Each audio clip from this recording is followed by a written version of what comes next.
Hello सभी को मेरी तरफ से प्यार भरा नमस्कार। आशा करता हूँ सब अच्छे होंगे। मैं Rohit Kumar UC live channel से आपके लिए नई क्लास लेके आया हूँ। जैसे कि आपको पता है कि एमटीएस के जो पेपर है वो शुरू होने वाले हैं। तो ये मैं आपके पी वाई क्यू लेके आया हूँ, जिसमें हम ये डिस्कस करेंगे कि जो एमटीएस का जो पेपर रहता है वो पी वाई क्यू क्वेश्चन है। तो कैसे कैसे क्वेश्चन रहते हैं, तो आप हमारे साथ जुड़कर इन क्वेश्चनों को जरूर लगाएं, ताकि आपको एक आइडिया हो जाए कि आपकी जो तैयारी है वो एमटीएस जो एग्ज़ाम आने वाला है, जो चल रहा है आएगा, उसमें आपकी तैयारी कैसी चल रही है। अभी हाल ही में एसएससी सीजीएल की जो फॉर्म है वो भी आउट हो गए हैं। तो जिन्होंने वो जिनको नहीं पता तो वो सीजीएल के फॉर्म भर दें। अभी 7,000 वैकेंसीज जो है वो सीजीएल के द्वारा अनाउंस की गई है। और ये जो है ये आपको काफ़ी फ़ायदा पहुंचाने वाले हैं। जो ये सीरीज़ है ये आपको काफ़ी फ़ायदा पहुंचाए, चाहे वो हमारे एसएससी सीजीएल का पेपर हो, चाहे हमारे पास एमटीएस का पेपर हो, चाहे हमारे पास कोई भी एग्ज़ाम हो, उसमें ये काफ़ी फ़ायदा पहुंचाने वाला है। तो मैं यही कहूँगा कि मेरा आंसर बताने से पहले आप अपना आंसर खुद ज़रूर एनालाइज करें, ताकि आपको एक आइडिया हो जाए कि आपकी जो तैयारी है वो कैसी चल रही है। तो ये है, ये हमारे पास भाग फर्स्ट है। तो उम्मीद करूंगा कि आप हमें ढेर सारा प्यार देंगे और चैनल को सब्सक्राइब और वहाँ पे जो बेल आइकन बटन है उसको प्रेस करना नहीं भूलेंगे, ताकि हमारे चैनल पे कोई भी नया अपडेट आता है वो तुरंत आप तक पहुँच जाए। तो आज का डिस्कशन हम स्टार्ट करते हैं। तो पहले क्वेश्चन में क्या कहा गया है कि भारत में निम्नलिखित में से कौन सा राज्य 2023 में पुरुष हॉकी विश्व कप है उसकी मेजबानी करेगा। तो जो हमारे पास हॉकी का जो वर्ल्ड कप है वो भारत में खेला जाएगा, कब का जी, 2023 का। तो उसकी जो मेजबानी है वो कहाँ पे होगी, तो कौन सा राज्य है जो उसकी मेजबानी को संभालेगा। तो उसका सही आंसर है हमारे पास उड़ीसा। कि उड़ीसा में ये क्या होगा, उड़ीसा राज्य जो है उसके द्वारा मेजबानी को संभाला जाएगा। तो ऑप्शन नंबर जो सेकंड है वो इसका सही आंसर है। नेक्स्ट क्वेश्चन देखते हैं। कहा गया शिव कुमार शर्मा जो हमारे पास वो किस इंस्ट्रूमेंट से जो है, जो कौन सा वो वाद्य यंत्र जो है जिसके साथ उनका संबंध है, तो वो कौन सा वाद्य यंत्र बजाते हैं। तो उसका जो सही आंसर है वो है हमारे पास सतूर। ठीक है जी, सतूर है जो उनके द्वारा वाद्य यंत्र है जिसके वो वादक हैं। तो उनका नाम क्या है, तो उनका नाम है शिव कुमार शर्मा। जो है वो किस इंस्ट्रूमेंट के साथ रिलेटेड है, तो दैट इज वो उसका आंसर क्या होगा जी, संतूर जो होगा उसको वो उसके वादक हैं उनके द्वारा उसको उस इंस्ट्रूमेंट को बजाया जाता है। तो ऑप्शन नंबर बी जो है इसका सही आंसर है। नेक्स्ट क्वेश्चन देखते हैं। जो हमारे पास कौनिक नृत्य उत्सव भारत के किस राज्य में मनाया जाता है। तो आपको पता है कि जो कौनिक जो हमारे पास मंदिर है तो वो कहाँ पे है। तो उससे आप ये भी लगा सकते हो कि कहाँ पे है, तो उससे आपको पता चल जाएगा वो कहाँ पे है जी, उड़ीसा में है। तो मैंने आपको पढ़ा रखा है कि ये जो कौनिक का जो सूर्य मंदिर है वो किस राजा के द्वारा बनवाया गया था और कब उसको बनवाया गया था। एकमात्र जो सूर्य का जो मंदिर है, ठीक है, सूर्य मंदिर है, वो कहाँ पे है, तो कौनिक में है। वहाँ पे रथ भी है और उसको यूनेस्को वर्ल्ड हेरिटेज साइट के द्वारा उसको दर्ज भी किया गया है। तो आपको अगर कौनिक का पता होगा कि कहाँ पे है, तो आप उसके अकॉर्डिंग भी अपना आंसर बता सकते हो कि वो कहाँ पे है जी, उड़ीसा में है। ऑप्शन नंबर जो सेकंड है इसका सही आंसर है। नेक्स्ट क्वेश्चन देखते हैं। कहा गया निम्नलिखित में से किस राज्य में विधानसभा के दो सदन है।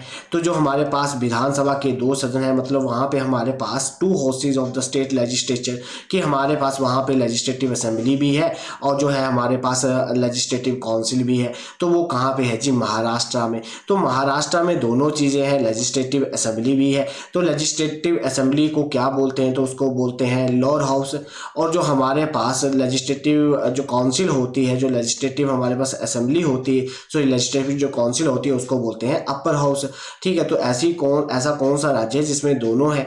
तो हमारे पास वो कौन सा है जी, महाराष्ट्र। महाराष्ट्र में दोनों के दोनों क्या है, प्रेजेंट है। ऑप्शन नंबर जो सेकंड है that is the right answer. Next question देखते हैं। निम्नलिखित में से कौन सी भारतीय मरुस्थल की एकमात्र बड़ी नदी है। तो जो भारत में सबसे बड़ी जो मरुस्थल की नदी है, जो हमारे पास डेजर्ट्स में फ्लो करती है, जो मरुस्थल में बहती है, भारत की सबसे बड़ी नदी है, तो उसका क्या नाम है। तो उसका नाम है लूनी। ठीक है जी, लूनी रिवर जो है वो मरुस्थल की सबसे बड़ी नदी है। ऑप्शन नंबर जो बी है that is the right answer. कि ये कहाँ पे बहती है, तो ये मरुस्थल में बहती है और मरुस्थल की सबसे बड़ी नदी है। ऑप्शन नंबर जो थर्ड है इसका सही आंसर है। नेक्स्ट क्वेश्चन देखते हैं। जो हमारे पास जो एक बुक लिखी गई है, Modi government new search of the communalism, जो हमारे पास जो हमारे पास कम्युनलिज्म बुक जो लिखी गई है, जो मोदी सरकार न्यू कम्युनलिज्म जो बुक है, वो उसके जो लेखक हैं वो कौन है, तो ये बुक किसके द्वारा लिखी गई है। तो इसका जो हमारे पास सही आंसर क्या है, तो इसका सही आंसर है हमारे पास ऑप्शन नंबर 3। ठीक है, सीताराम जो हमारे पास येचुरी है उनके द्वारा इस बुक को लिखा गया है। ऑप्शन नंबर जो 3 है that is the right answer. Next question देखते हैं। नेक्स्ट क्वेश्चन में कहा गया है कि जो हमारे पास एहोल जो थी वो किसकी राजधानी थी। Aihole was the capital of, तो किस राजवंश की एहोल जो थी राजधानी हुआ करती थी। जो हमारे पास चालुक्य वंश हुआ करता था उनकी जो राजधानी हुआ करती थी वो क्या हुआ करती थी, एहोल हुआ करती थी। ये मैंने आपको पहले भी पढ़ाया हुआ है। तो आप मुझे ये बताओ कि जो चालुक्य वंश के जो कौन से राजा थे जिनके द्वारा एहोल को राजधानी बनाया गया था। ऑप्शन नंबर जो इसका आंसर मुझे कमेंट सेक्शन में बताइए। तो इस क्वेश्चन का सही आंसर क्या है, ऑप्शन नंबर फर्स्ट जो है इसका सही आंसर है। नेक्स्ट क्वेश्चन देखते हैं। निम्नलिखित में से जो हमारे पास डॉक्ट्रिन ऑफ लैब पॉलिसी क्या थी। तो डॉक्ट्रिन ऑफ लैब पॉलिसी कौन लेके आया था, तो वो कौन लेके आया था, लॉर्ड डलहौजी लेके आए थे। और लॉर्ड डलहौजी के द्वारा इस पॉलिसी को कब इम्प्लीमेंट किया गया था, तो 1848 में इन्होंने इस पॉलिसी को इम्प्लीमेंट किया था। और सबसे पहले जो 17 जो हमारे पास राज्य हुआ करता था, जो प्रोविनेंस हुआ करती थी, जो स्टेट हुआ करती थी, उसको इन्होंने कैप्चर कर लिया था। और सबसे लास्ट में इन्होंने 1854 में इन्होंने लास्ट जो था उसको जो हमारे पास नागपुर था उसको इन्होंने कैप्चर किया था।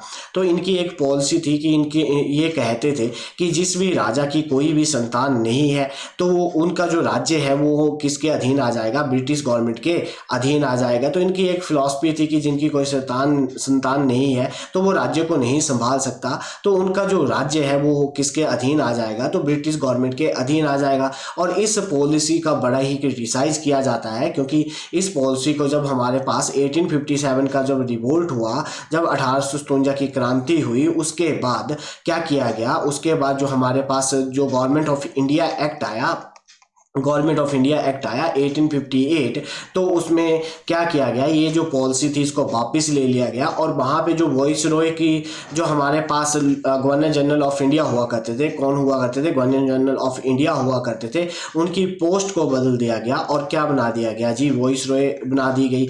और एक और पोस्ट वहाँ पे बनाई गई जो हमारे पास principal secretary of the state जो बनाया गया, कौन सी, principal of the secretary of the state जो बनाया गया, उसको वो पोस्ट क्रिएट की गई। और ये पोस्ट कब आई थी, तो 1858 में आई थी। और ये बंदा डायरेक्ट किसको रिप्रेजेंट करता, जो हमारे पास कैबिनेट, जो वहाँ की जो कैबिनेट हुआ करती थी ब्रिटेन की, उसको रिप्रेजेंट करता। और ये जो था ये एक तरह से किसका, ब्रिटिश गवर्नमेंट का पोपट था। और अब जो है भारत जो था पहले कंपनी के अधीन काम करता था, अब जो government of India act, Bharat सरकार जो अधिनियम आया उसके तहत हम किसके अधीन आ गए, अब हम पे कौन रूल करता, तो जो क्रॉन जो रूल हुआ करता था वो आ गया कि अब हम पे जो रूल करते वो कौन करते, तो जो ब्रिटेन की जो पार्लियामेंट थी वो क्या करती, हम पे रूल करती। जो हमारे पास लॉर्ड कैनिंग थे, लॉर्ड कैनिंग जो थे भारत के पहले वॉइस रॉय बने थे।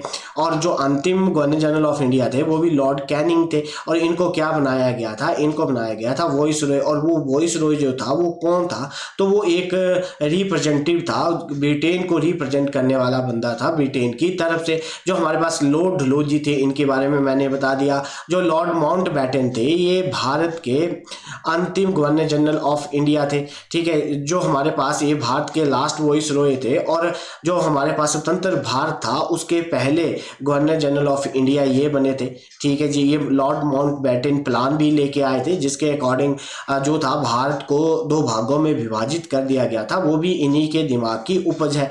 और जो लॉर्ड क्रॉनविल्स थे इन्हें क्या कहा जाता था, लॉर्ड क्रॉनविल्स जो थे इन्हें हम सिविल सर्विस का जनक बोलते थे। क्या बोलते थे इनको, सिविल सर्विसेज का जनक किसे कहा जाता है, तो किसे कहा जाता है, लॉर्ड क्रॉनविल्स को कहा जाता है। और इन्हीं के द्वारा इन्हीं को क्या कहा जाता है, लॉर्ड जो हमारे पास लॉर्ड क्रॉनविल्स जो थे इन्हें क्या कहा जाता है, जो हमारे पास इंडियन जो हमारे पास सिविल सर्विसेज थी उसको क्या किया गया था, वो उनकी जो उपज है वो इनके दिमाग की उपज थी, तो ये लेके आए थे।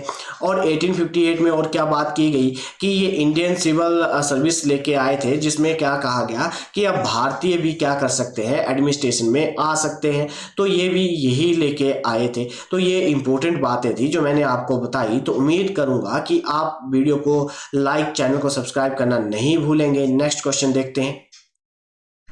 कहा गया भारत सरकार के किस विभाग ने अप्रैल 2022 में वन हेल्थ पायलट प्रोजेक्ट चलाया है? तो किस गवर्नमेंट के द्वारा ये चलाया गया था? किस जो गवर्नमेंट का जो डिपार्टमेंट है, भारत सरकार का कौन सा ऐसा डिपार्टमेंट है जिसके द्वारा ये स्कीम चलाई गई थी? जिस स्कीम का नाम क्या था? वन हेल्थ जो हमारे पास पायलट प्रोजेक्ट चलाया गया था 2022 में। तो ये चलाया गया था जो हमारे पास पशुपालन और जो डेयरी विभाग है, जो department of the animal husbandry and जो डेयरिंग है, उनके द्वारा इस जो स्कीम को लॉन्च किया गया था। ऑप्शन नंबर सेकंड जो है that is the right answer. उम्मीद करूंगा कि आप मेरे साथ साथ इन क्वेश्चनों को लगा रहे होंगे और आपको ये पता चल जाएगा कि आपकी जो तैयारी है वो कैसी चल रही है।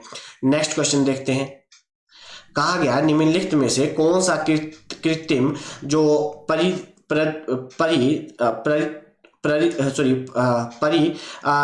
तिथिक तंत्र का उदाहरण है, जो आर्टिफिशियल इकोसिस्टम है, जो आर्टिफिशियल इकोसिस्टम का जो एग्जाम्पल है वो क्या है हमारे पास? तो वो है हमारे पास गार्डन। कि जो हमारे पास गार्डन जो होता है वो किसका? Artificial ecosystem. कि अगर हमें अपने पर्यावरण को साफ सुथरा रखना है तो हमें क्या बनाने चाहिए जी? गार्डन बनाने चाहिए। वहाँ पे पेड़ पौधे लगाने चाहिए ताकि वहाँ के जो लोग हैं, वहाँ की जो पोल्यूशन है उसको क्या कर सके, वो कंट्रोल हो सके। तो ऑप्शन नंबर जो फर्स्ट है that is the right answer. Next question देखते हैं। कहा गया निम्नलिखित में से कौन सा पदार्थ पानी में अघुलनशील है? कि ऐसा कौन सा जो हमारे पास सब्सटेंस है जो पानी में इनसॉल्युबल है? तो वो हमारे पास चाक का जो पाउडर होता है, जो चौक का पाउडर होता है, वो इसमें पानी में क्या नहीं होता, मिक्स नहीं होता है। ये आपको पता है, नमक भी घुल जाता है, चीनी भी घुल जाती है और दूध भी घुल जाता है, परंतु जो हमारे पास चौक का जो पाउडर होता है वो पानी में नहीं घुलता। तो ऑप्शन नंबर जो थर्ड है, ये बेसिक से क्वेश्चन है जो पेपर में पूछे जाते हैं। तो उम्मीद करूंगा कि ऐसे क्वेश्चन आपके गलत नहीं होने चाहिए। नेक्स्ट क्वेश्चन देखते हैं। भारतीय संविधान में भारतीय नागरिकों के लिए कितने मौलिक कर्तव्य हैं? तो कितने मौलिक कर्तव्य हैं जी? 11 मौलिक कर्तव्य हैं। और ये जो 11 के 11 मौलिक कर्तव्य हैं ये कहाँ पे आते हैं? तो जो हमारे पास जो पार्ट हमारे पास 4A है, जो हमारे पास पार्ट 4A है, और इसको ये जो आर्टिकल है जो 51A जो है वो इसके बारे में बात करता है। अनुच्छेद 51A इसके बारे में बात करता है। और ये जो है हमारे पास जो आर्टिकल 150A है, इसको कब हमारे कॉन्स्टिट्यूशन में लिया गया था? जो मौलिक कर्तव्य है इसको कब हमारे कॉन्स्टिट्यूशन में जोड़ा गया था, हमारे संविधान में लिया गया था? तो जो हमारे पास 1976 का जो संविधान संशोधन हुआ था, जो हमारे पास जिसको मिनी कॉन्स्टिट्यूशन के नाम से भी जानते हैं, जो 42 अमेंडमेंट हुई थी 1976 में, उसमें इनको मौलिक कर्तव्यों को क्या किया गया था? ऐड किया गया था। तो ये हमारे पास कितने हैं जी? 11 है। और ये किस भाग में आते हैं? तो भाग जो 4A है उसमें आते हैं और अनुच्छेद 51A में इनको रखा गया है। नेक्स्ट क्वेश्चन देखते हैं। कहा गया है कि जो हमारे पास Buddhist site of India did the Gautam Buddha first preach of dharma, कि उनके द्वारा जो गौतम बुद्ध थे उनके द्वारा क्या किया गया था? पहली बार जो बुद्धिस्ट काउंसिल मतलब ज्ञान उन्होंने अपना धर्मा के बारे में उन्होंने स्पीच दी थी, तो वो उन्होंने कहाँ पे दी थी? तो इसका सही आंसर क्या है? सारनाथ। कि उनके द्वारा उनको जो ज्ञान की प्राप्ति हुई थी, ठीक है, वो कहाँ पे हुई थी? जो हमारे पास उन्होंने स्पीच दी कहाँ दी थी? सारनाथ में उन्होंने अपनी पहली जो प्री रीच जो थी वो उन्होंने वहां पे दी थी। किसके द्वारा दी गई थी? तो जो हमारे पास बुद्धिस्ट जो गौतम बुद्ध थे उनके द्वारा पहला जो सेमिनार था वो कहाँ लगा था? सारनाथ में चला था। ऑप्शन नंबर जो फर्स्ट है that is the right answer. Next question देखते हैं। ब्रिटिश साम्राज्य और किसके बीच में 1846 में लाहौर की संधि पर हस्ताक्षर किए गए थे? तो जब आपको पता है कि जब हमारे पास राजा रणजीत सिंह हुआ करते थे, तब जो ब्रिटिश थे वो भारत की तरफ, उनके एम्पायर की तरफ देखते भी नहीं थे। जैसे ही उनकी मृत्यु हो गई तो उसके बाद क्या हुआ कि उनका जो राज्य था वो क्या होने लग पड़ा? टूटने लग पड़ा। तो जब वो राज्य टूटने लग पड़ा तो उनके द्वारा, अंग्रेजों के द्वारा क्या किया गया? एक लाहौर की संधि की गई कि जो वहाँ की जो लाहौर जो लाहौर के जो वहाँ पे गवर्नर हुआ करते थे उनके साथ, और उनका क्या नाम था, तो उनका नाम था महाराजा दीप सिंह के द्वारा सिंह के साथ उन अंग्रेजों के द्वारा क्या की गई, लाहौर की संधि की गई। और कब की गई, 1846 में की गई। तो ऑप्शन नंबर जो 4 है that is the right answer. Next question देखते हैं। जो हमारे पास अंत्योदय अन्न योजना सरकार द्वारा किसके लड़ने के लिए वो बनाई गई थी, तो अंत्योदय अन्न योजना जो गवर्नमेंट के द्वारा लॉन्च की गई थी, तो उनका जो मेन टारगेट था वो इसके साथ किसके साथ लड़ाई करना चाहते थे। इसका क्या मतलब था, वो चाहते थे कि गरीबी को दूर करना। तो गरीबी को हटाने के लिए उन्होंने जो स्कीम चलाई, उस स्कीम का नाम था अंत्योदय अन्न योजना, जो गवर्नमेंट के द्वारा लॉन्च की गई थी। ऑप्शन नंबर जो 2 है इसका सही आंसर है। नेक्स्ट क्वेश्चन देखते हैं। 2011 की जनसंख्या के अनुसार भारत का लिंग अनुपात कितना था। तो जो भारत का लिंग अनुपात था, जो 2011 की जो जनसंख्या गणना हुई थी, उसमें क्या था कि 1000 पुरुषों पे 940 क्या हुआ करती थी, महिलाएं हुआ करती थी। ऑप्शन नंबर जो 1 है that is the right answer. और सबसे कम जो हमारे पास सेक्स रेशो थी वो किस राज्य की थी, तो किसकी थी जी, हरियाणा की थी। किसकी थी, हरियाणा की जो थी हमारे पास सबसे कम जो थी क्या थी, सेक्स रेशो थी। और ये जो इसी के लिए प्रधानमंत्री मोदी जी के द्वारा क्या किया गया था, बेटी बचाओ बेटी पढ़ाओ जो योजना है वो हरियाणा के पानीपत जिले से उन्होंने स्टार्ट करी थी। कौन सी, बेटी बचाओ बेटी पढ़ाओ जो स्कीम है उनके द्वारा स्टार्ट की गई थी। ऑप्शन नंबर जो 1 है that is the right answer. Next question देखते हैं। कहा गया है कि Sam talk about the example of an igneous rock which of the following can be, कि जो हमारे पास सैम एक अग्निय चट्टानों के उदाहरण के बारे में बता सकता है, निम्नलिखित में से वे कौन से हो सकता है। तो जो हमारे पास अग्निय चट्टानें होती हैं, तो वो कौन सी होती है, वो किसकी बनी होती हैं, तो वो किसकी बनी होती है, जो हमारे पास बेस्टाइल जो हमारे पास बेसाल्ट होता है उसकी द्वारा उसकी बनी होती है। तो ऑप्शन नंबर जो 2 है that is the right answer. Next question देखते हैं। भारत का जो फाइनेंशियल ईयर होता है वो कब से कब तक होता है। जो हमारे पास भारतीय अर्थव्यवस्था को जो वित्तीय वर्ष होता है वो कब से कब तक चलता है, तो वो हमारे पास 1 अप्रैल से 31 मार्च के बीच में होता है। तो ऑप्शन नंबर जो 4 है इसका सही आंसर है। तो अभी जो हमारे पास न्यू फाइनेंशियल जो बजट सुनाया गया, तो वो कब से कब तक इम्प्लीमेंट रहेगा, तो 1 अप्रैल 2023 से स्टार्ट होगा और हमारे पास 31 मार्च 2023 तक वो चलेगा। तो जो हमारा फाइनेंशियल ईयर है वो 1 अप्रैल से स्टार्ट होता है। तो ऑप्शन नंबर जो 4 है that is the right answer. Next question देखते हैं। कहा गया है निम्नलिखित में से कौन सा ओडिसी नृत्य के रूप में उत्पत्ति का राज्य है, कि जो हमारे पास ओडिसी जो नृत्य है वो कहाँ किस राज्य से बिलोंग करता है। तो आपको पता है ओडिसी है तो कहाँ से होगा जी, उड़ीसा से होगा। तो ऑप्शन नंबर जो 2 है that is the right answer. देखिए ये PYQ क्वेश्चन है, ये प्रीवियस ईयर क्वेश्चन है, तो आप खुद ही देख सकते हो कि इसका जो लेवल है वो किस हिसाब से है। तो आपको एक आइडिया हो जाएगा कि यहाँ पे जो जीके आता है जो बड़ा ही बेसिक सा रहता है। तो मैं उम्मीद करूंगा कि आप इन क्वेश्चन को गलत करके नहीं आएंगे, और जो हमारा UC लाइव चैनल है उसको सब्सक्राइब करना नहीं भूलेंगे, और वहां पे जो बेल आइकन बटन है उसको भी जरूर प्रेस करेंगे। नेक्स्ट क्वेश्चन देखते हैं।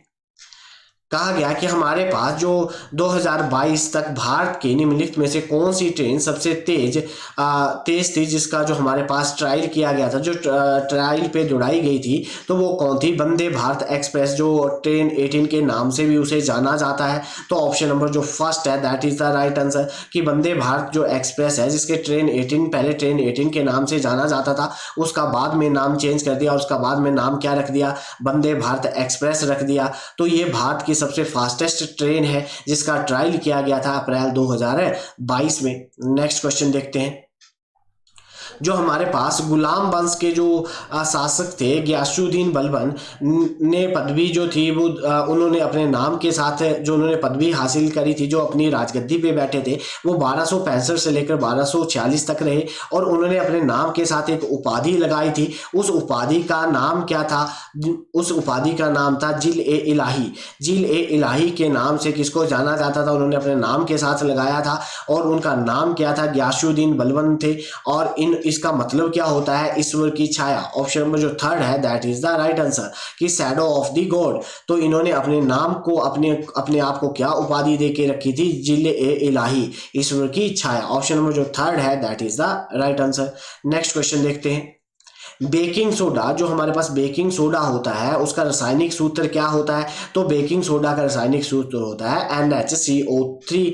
तो ये हमारे पास बेकिंग सोडा का जो हमारे पास जो रासायनिक सूत्र होता है वो ये होता है NaCO3। और जो हमारे पास NaCl होता है ये अमोनियम क्लोराइड होता है, ये कैल्शियम हमारे पास सल्फेट होता है, और ये हमारे पास सोडियम कार्बोनेट होता है। तो हमारे पास जो बेकिंग सोडा होता है वो क्या होता है जी, उसका फॉर्मूला होता है NaCO3। और ये हमारे पास बेकिंग सोडा होता है Na2CO3 जो होता है, जो बेकिंग सोडा के नाम से जाना जाता है।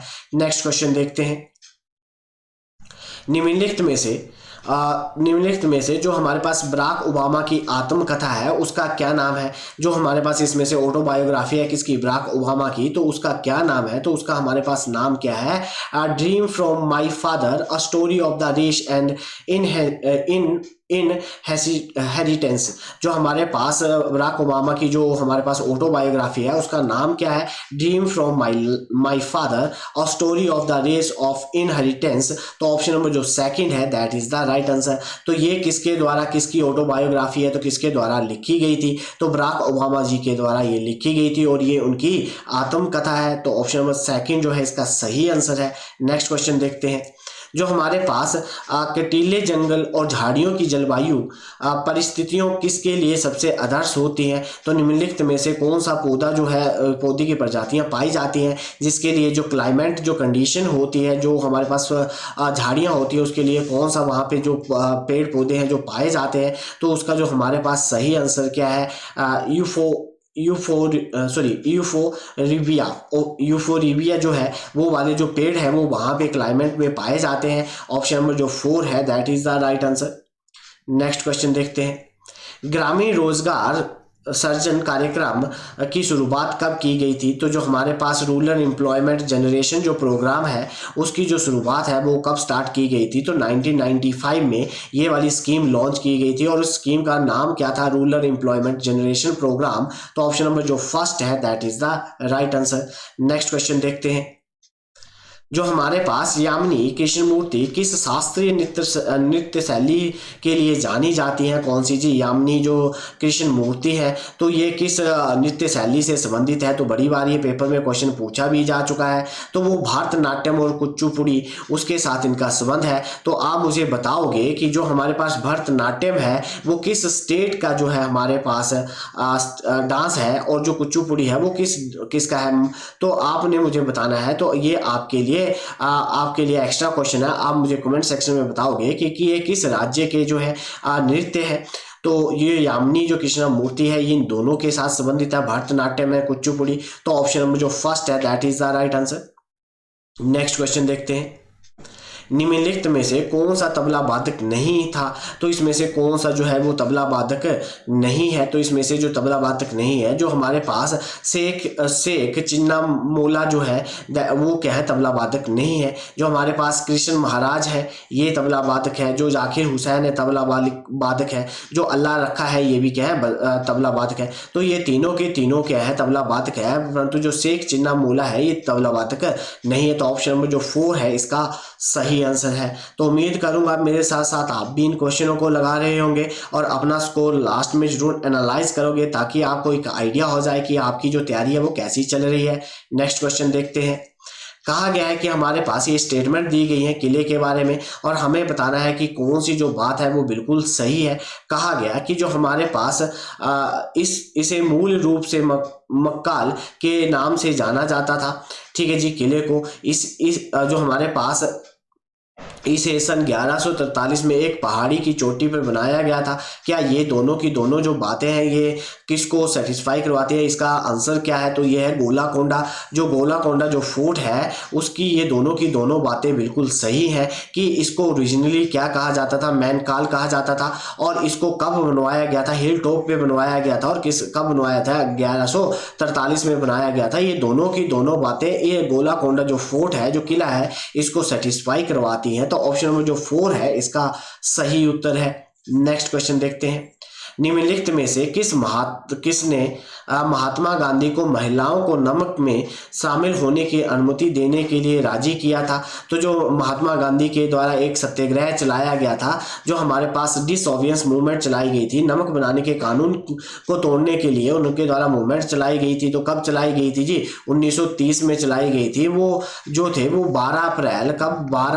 12 मार्च को निकले थे जी। कहाँ से निकले थे? साबरमती आश्रम से निकले थे। कहाँ से निकले थे? जो हमारे पास साबरमती, जो साबरमती आश्रम था वहां से वो निकले थे। और वो कहाँ गए थे? साबरमती आश्रम से निकलकर वो कहाँ गए थे? जिस दांडी गए थे। और वहां पे जाकर उन्होंने किसका कानून, कौन सा कानून, नमक बनाने के कानून को तोड़ा था? तो उनके साथ महिला, एकमात्र महिला जो थी वो चली थी, जिनका नाम था सरोजनी नायडू। तो सरोजनी नायडू जो थी वो उनके साथ चली थी। और ये जो सरोजनी नायडू उनके साथ एकमात्र महिला थी जो हमारे पास नमक बनाने, जो डिसओबियंस मूवमेंट थी उसमें चले थे। और टोटल जो उसमें प्रतिभागी थे जो उनके साथ चले थे, तो वो थे 78 जो थे उनके द्वारा, 78 जो लोग थे उनके साथ चले थे। कहाँ से जी? साबरमती आश्रम से। तो महिलाओं को उस आंदोलन में शामिल करने के लिए किसके द्वारा उनको फोर्स किया गया था? किसके द्वारा उनको बताया गया था? तो जो कमला देवी चट्टोपाध्याय थी उनके द्वारा बोला गया था। तो ऑप्शन नंबर जो फर्स्ट है that is the right answer, कि महात्मा गांधी को किसके द्वारा मनाया गया था कि जो ये नमक बनाने का जो कानून है उसमें महिलाओं को भी शामिल कीजिए। तो ये कमला देवी जो चट्टोपाध्याय थी उनके द्वारा ये काम किया गया था। ऑप्शन में जो फर्स्ट है that is the right answer. Next question देखते हैं। प्राचीन भारत में जनपदों के लिए शासक फसलों पर उत्पादन की दर से कर वसूला करते थे। तो जो प्राचीन काल में जो महाजनपद हुआ करते थे वो क्या करते थे? रेवेन्यू कलेक्ट करते थे। कहाँ से जी? जो फसलें होती हैं वहां से। तो वो कितनी भूमि में से कितना जो कर है वो वसूल करते थे। उनका जो कर को वसूल करने का जो कितना था, तो 1/6 जो भाग हुआ करता था किसका जी? भूमि का। तो उस पर वो लगान लिया करते थे। वहां से वो क्या लिया करते थे? अनाज लिया करते थे। ऑप्शन नंबर जो थर्ड है that is the right answer. Next question देखते हैं। भरतनाट्यम किस भारतीय राज्य का शास्त्रीय संगीत है? तो अभी मैंने पीछे आपसे भी पूछा था कि भरतनाट्यम जो है वो किस राज्य का जो है हमारे पास राज्य शास्त्रीय नृत्य है? तो किसका है जी? यहाँ पे हमारे पास तमिलनाडु का है। ऑप्शन नंबर जो सेकंड है that is the right answer, कि तमिलनाडु का जो शास्त्रीय जो नृत्य है वो क्या है? तो वो है भरतनाट्यम। ऑप्शन नंबर जो सेकंड है that is the right answer. Next question देखते हैं। निम्नलिखित में से कौन सा प्राणी साम्राज्य में ऑर्थोपोडा ग्रुप के एनिमल किंगडम में नहीं आता है? तो ऐसा कौन सा हमारे पास जीव है जो हमारे पास एनिमल किंगडम में नहीं आता है, ऑर्थोपोडा उसमें नहीं आता है? तो उसका क्या नाम है? वो है एनिमल किंगडम में नहीं आता है। ये हमारे पास जेलीफिश में आता है जो हमारे पास। तो ये आता है हमारे पास जो हमारे पास ऑक्टोपस होता है। ऑप्शन नंबर जो थर्ड है that is the right answer. ठीक है जी, ये फैलम में आता है, ये एनिमल किंगडम नहीं आता है, फैलम में आता है। तो ऑप्शन नंबर जो थर्ड है that is the right answer. Next question देखते हैं। कहा गया कि बेद समाज के बारे में निम्नलिखित में से कौन सा कथन जो है वो बिल्कुल सही है? तो कहा गया इसकी स्थापना 1864 में मद्रास में हुई थी। बिल्कुल बात सही है।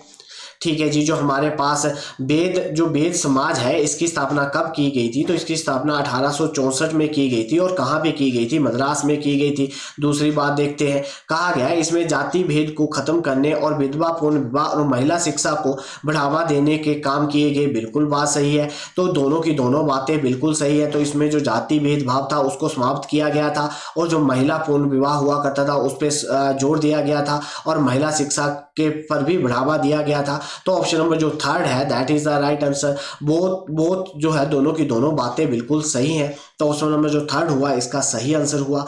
नेक्स्ट क्वेश्चन देखते हैं। जो हमारे पास BC, जो हमारे पास amount of the work done by moving a charge is the 4 coulomb across the 2 potential having the potential difference is 6 volt. तो हमारे पास क्या कहा गया है, हमें वर्क निकालना है। तो हमारे पास जो पोटेंशियल होता है वो क्या होता है जी, वर्क अपॉन में चार्ज होता है। तो हमारे पास यहाँ से वर्क की वैल्यू क्या आएगी, पोटेंशियल इनटू में चार्ज आएगा। तो पोटेंशियल हमारे पास देख के रखा है 6 और जो हमारे पास चार्ज देख के रखा है वो 4, तो कितना हो गया जी 24। तो 24 जूल जो होते हैं एनर्जी के यूनिट होते हैं। जूल किसके यूनिट होते हैं, एनर्जी के यूनिट होते हैं, SI यूनिट होते हैं। और जो हमारे पास इसके CGS यूनिट होते हैं एनर्जी के, वो होते हैं अर्ग। CGS यूनिट क्या होते हैं, अर्ग होते हैं। और 1 जूल जो होता है, 1 जूल की वैल्यू जो होती है 10⁻⁷ अर्ग के इक्वल होती है। ठीक है, 1 जूल की वैल्यू कितनी होती है, 10⁻⁷ अर्ग के इक्वल होती है। जो हमारे पास पोटेंशियल डिफरेंस होता है, जो हमारे पास वो जो इसके जो यूनिट होते हैं वो होते हैं वोल्ट। क्या होते हैं जी, वोल्ट होते हैं। चार्ज के यूनिट क्या होते हैं, कूलम होते हैं। तो यहाँ से हमने निकाल लिया कि उसको, उस चार्ज को, कूलम चार्ज को एक पॉइंट से दूसरे पॉइंट तक लेके जाना है और 6 वोल्ट का उस पर पोटेंशियल लगाया गया है। तो हमें कितना काम करना पड़ेगा, हमें जो है वो जी 24 जूल जो है वो काम करना पड़ेगा, तो ही वो जो चार्ज है वो एक पॉइंट से दूसरे पॉइंट तक जा सकता है। तो ऑप्शन नंबर जो 4 है इसका क्या है, सही आंसर है। उम्मीद करूंगा कि आप वीडियो को लाइक, चैनल को सब्सक्राइब करना नहीं भूलेंगे। नेक्स्ट क्वेश्चन देखते हैं। कहा गया कि जो हमारे पास एंजाइम होते हैं, ठीक है, निम्नलिखित में से कौन से एंजाइम मानव शरीर की लार में पाए जाते हैं जो स्टार्च की सरल चीनी से भी तोड़ देते हैं, जो स्टार्च को सरल चीनी से तोड़ देते हैं। तो जो हमारे पास ऐसा कौन से एंजाइम होते हैं जो ह्यूमन जो सलाइवा होता है उसमें पाए जाते हैं, तो उसका जो हमारे पास सही आंसर क्या है, जो हमारे पास एमाइलेज होता है, जो एमाइलेज होता है वो होता है जो हमारे पास क्या करता है, जो हमारे पास जो मानव शरीर का जो सलाइवा होता है उसमें पाया जाता है, जिसको बोला जाता है एमाइलेज। ऑप्शन नंबर जो फर्स्ट है that is the right answer. Next question देखते हैं। कहा गया हमारे पास कि कोई बंदा है जो जिसकी age x is 10 is employed at the factory which of the following right of the x being violated. तो हमारे पास कोई बंदा है, अगर उसकी आयु 14 वर्ष से कम है तो वो एक कानूनी अपराध है। तो वो किसके अधीन आता है, उसके जो फंडामेंटल राइट्स है, जो उसके मौलिक अधिकार है उसका हनन हो रहा है। तो वो कौन सा होता है, शोषण के विरुद्ध अधिकार। ठीक है, तो ऑप्शन नंबर जो सेकंड है that is the right answer. और ये जो 14 साल से कम आयु के बच्चे अगर किसी भी फैक्ट्री या कारखाने में काम करते हैं तो उनको जो अनुच्छेद है, जो आर्टिकल है 24 जो है उसके बारे में बात करता है। तो आर्टिकल 24 बोलता है कि 14 साल से छोटा कोई भी बच्चा किसी भी कारखाने में काम करता है तो वो एक कानूनी अपराध होगा और उसके जो मौलिक अधिकार है उसका हनन होगा। और ये जो मौलिक अधिकार है, राइट अगेंस्ट द एक्सप्लोटेशन, शोषण के विरुद्ध का अधिकार के अंडर आता है। अगर आपके मौलिक अधिकारों के साथ कोई भी हनन करता है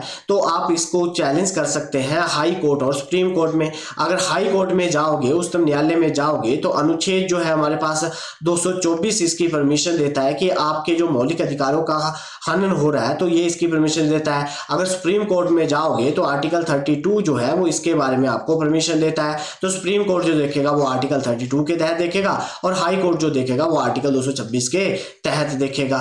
नेक्स्ट क्वेश्चन देखते हैं।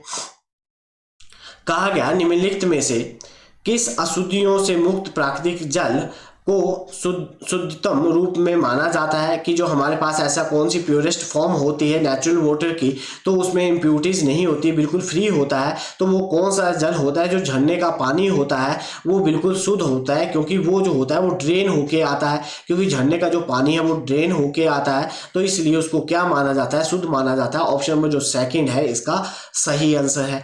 नेक्स्ट क्वेश्चन देखते हैं। भारतीय संविधान के अनुसार प्रधानमंत्री की नियुक्ति किसके द्वारा की जाती है। तो प्रधानमंत्री की जो नियुक्ति है वो किसके द्वारा की जाती है, तो वो हमारे पास भारत के जो राष्ट्रपति होते हैं उनके द्वारा की जाती है। अगर किसी को भी सरकार बनानी है तो उनको क्या करना पड़ता है, अपना बहुमत दिखाना पड़ता है। और बहुमत दिखाने के लिए उन्हें कहाँ जाना पड़ता है, राष्ट्रपति के पास जाना पड़ता है। और राष्ट्रपति के द्वारा उसमें उनको क्या, राष्ट्रपति के द्वारा ही क्या किया जाता है, प्रधानमंत्री की नियुक्ति की जाती जाती है। अगर किसी का भी फुल बहुमत नहीं आता है, पूर्ण बहुमत नहीं आता है, तो जो भी दल सबसे पहले राष्ट्रपति जी के पास पहुंच जाएगा और अपना बहुमत दिखा देगा, तो वो क्या बन जाएगा, देश का प्रधानमंत्री बन जाएगा। तो ऑप्शन नंबर जो सेकंड है that is the right answer.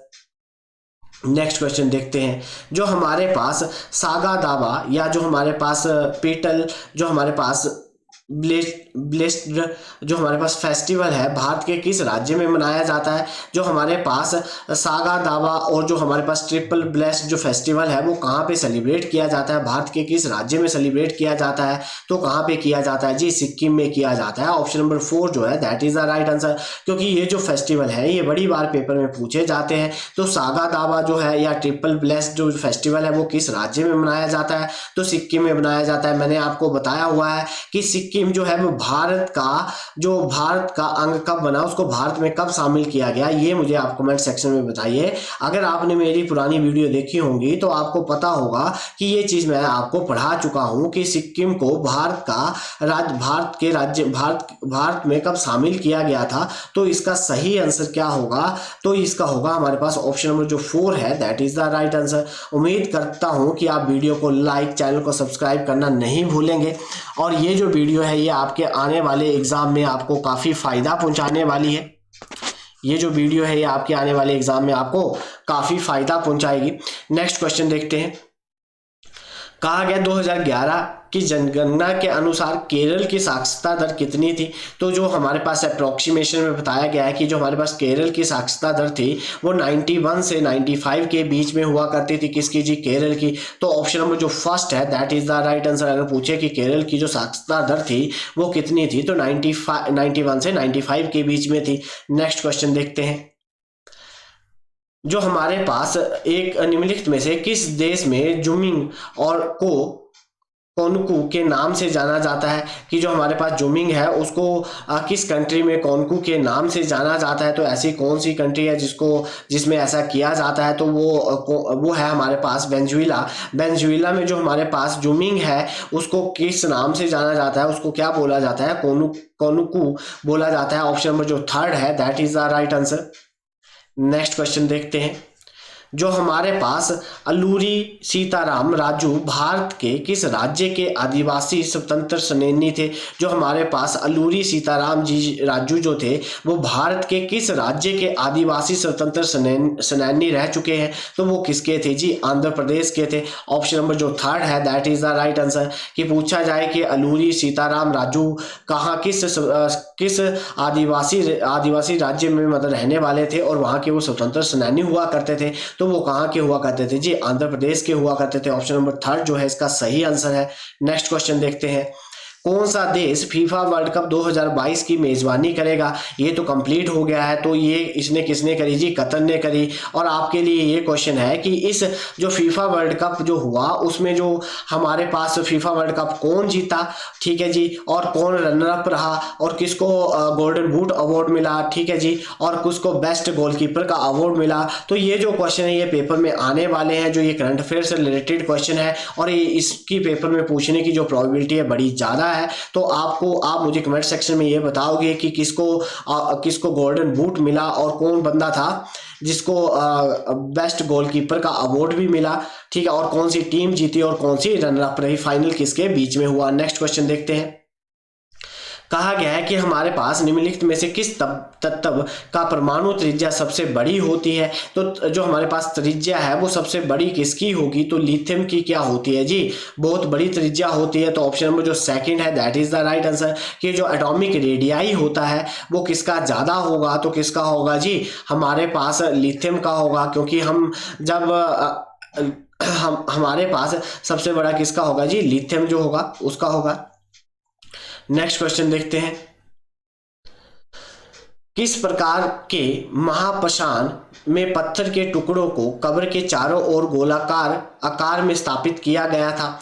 ठीक है जी, वो कहाँ पे किया गया है? जो कब्र या स्मारक बनाया गया है जिसमें हमारे पास महापाषाण युग में उस जो कब्र है उसके चारों तरफ क्या लगा दिए गए हैं? गोलाकार पत्थर लगा दिए गए हैं। तो ये कहाँ पे लगाए गए हैं? जो हमारे पास कारियन सर्कल है उसमें किया गया है। ऑप्शन नंबर जो 1 है that is the right answer. Next question देखते हैं। निम्नलिखित में से कौन अकबर के राजस्व मंत्री थे, कि जो हमारे पास रेवेन्यू जो मिनिस्टर हुआ करते थे अकबर के टाइम में, वो कौन हुआ करते थे? वो हुआ करते थे टोडरमल। टोडरमल जो थे वो कौन थे? तो अकबर के राज्य दरबार में एक क्या थे, उनका क्या काम था, रेवेन्यू मिनिस्टर जो हुआ करते थे वो टोडरमल हुआ करते थे। और अकबर के राज दरबार में कितने जो हमारे पास 8 रत्न रहा करते थे, कितने रहा करते थे? 8 रत्न जो रहा करते थे। तो मैंने आपको ये भी पढ़ाया हुआ है, इसको शॉर्टकट ट्रिक भी बताई हुई है कि 8 रत्नों को याद करने की क्या ट्रिक है, तो ये मैंने आपको सब पढ़ाया हुआ है। तो जिन्होंने हिस्ट्री की क्लासेस नहीं देखी हुई है तो वो क्लासेस भी देख लें, ताकि आपको एक आइडिया हो जाए कि हमने कैसे कैसे उसको पढ़ा हुआ है। नेक्स्ट क्वेश्चन देखते हैं।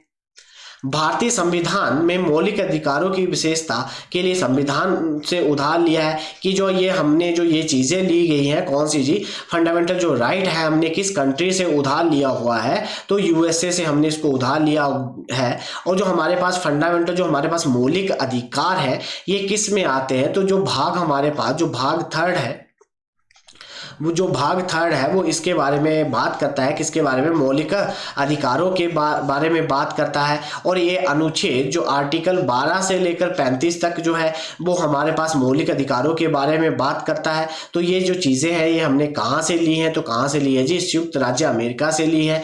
नेक्स्ट क्वेश्चन देखते हैं। कहा है हमारे पास जो सुंदरी ट्री है वो कहाँ पे पाया जाता है? तो सुंदरी जो ट्री है वो कहाँ पे पाया जाता है? जो हमारे पास गंगा और ब्रह्मपुत्र जो डेल्टा है उसमें, वहाँ पे इसको ये जो सुंदरी ट्री है जहाँ पे हमारे पास सुंदरबन डेल्टा, इस इन्हीं के नाम पे, सुंदरबन डेल्टा के नाम पे रखा गया है। तो मुझे आपने बताना है कि गंगा को बांग्लादेश में क्या बोलते हैं और ब्रह्मपुत्र को बांग्लादेश में क्या बोलते हैं, और जब दोनों मिल जाती हैं तो उसको क्या बोलते हैं, क्योंकि ये पेपर में ये भी क्वेश्चन आ चुका है। तो उम्मीद करूंगा कि आपकी तैयारी इतनी होगी कि आपका पेपर में कोई भी क्वेश्चन गलत ना हो। नेक्स्ट क्वेश्चन देखते हैं।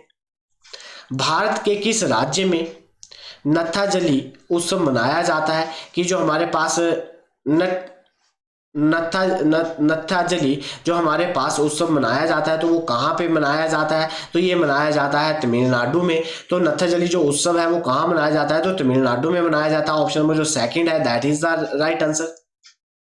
नेक्स्ट क्वेश्चन देखते हैं। जनसंख्या में प्रति 1000 पुरुषों पर महिलाओं की संख्या को कहा जाता है? तो उसे क्या कहा जाता है? अभी हमने पीछे डिस्कस किया कि वो उसको क्या कहा जाता है, लिंग अनुपात कहा जाता है या सेक्स रेशो कहा जाता है। तो भारत की सेक्स रेशो कितनी थी? भारत की सेक्स रेशो थी 940 महिला 940 महिलाएं थी, कितनी 1000 पुरुषों पे। तो इसको इम्प्रूव करने के लिए जो हमारे पास हमारे प्रधानमंत्री जी नरेंद्र मोदी जी के द्वारा क्या किया गया था, जो हमारे पास स्कीम चलाई गई थी, बेटी पढ़ाओ बेटी बचाओ बेटी पढ़ाओ की जो स्कीम है वो चलाई गई थी। हरियाणा के पानीपत जो शहर है वहां से उन्होंने स्टार्ट किया था। उम्मीद करूंगा कि ये वीडियो आपको आने वाले एग्जामों में काफी फायदा पहुंचाए, और ऐसे ही हमारे साथ जुड़कर आने वाले टेस्टों की तैयारी करें यूसी लाइव के साथ। तो आज की क्लास हम यहीं पे ऑफ करते हैं। धन्यवाद।